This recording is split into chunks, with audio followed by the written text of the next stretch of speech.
রাজধানীর ফকিরাপুলে অবস্থিত আকাশ ভ্রমণ লিমিটেড। দুদকের অনুসন্ধানে এই রিক্রুটিং এজেন্সির বিরুদ্ধে মালয়েশিয়াগামী কর্মীদের কাছ থেকে ১৩৫,৫৫,০০,০০০ টাকা আত্মসাতের প্রমাণ মিলেছে। একাধিক এজেন্সির বিরুদ্ধে সাধারণ মানুষকে প্রতারণার প্রমাণ পেয়েছে সংস্থাটি। অভিযুক্ত কোম্পানিগুলো হচ্ছে Akash Bhraman Shine Travels, Navira limited, Adib air travels and tours, united manpower consultants limited, Greenland overseas, Pier overseas limited, Jaharat associate limited, Apurba recruiting agency, messrs Jannat overseas, Midway overseas limited এবং South Point overseas limited. Dudok বলছে, সরকার নির্ধারিত প্রায় ৭৯,০০০ টাকার বদলে মালয়েশিয়াগামী কর্মীদের কাছ থেকে সিন্ডিকেটভুক্ত রিক্রুটিং এজেন্সিগুলো ৪.৫ লাখ থেকে ৫ লাখ টাকা পর্যন্ত আদায় করেছে।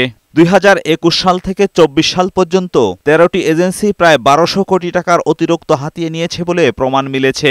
অর্থ আত্মসাতের সাথে এবং মানি লন্ডারিংয়ের সাথে সম্পৃক্ত ছিলেন তাদের সকলের বিরুদ্ধে দণ্ডবিধির সংশ্লিষ্ট ধারায় এবং মানি লন্ডারিং প্রতিরোধ আইন ২০১২-এর সংশ্লিষ্ট ধারায় পৃথক পৃথক ১৩টি মামলা রুজুর সিদ্ধান্ত গৃহীত হয়েছে। এদিকে আইসিটি মন্ত্রণালয়ে কাজ না করেই প্রকল্পের ৫১৩ কোটি টাকা আত্মসাতের অভিযোগ উঠেছে সজীব ওয়াজেদ জয়ের বিরুদ্ধে।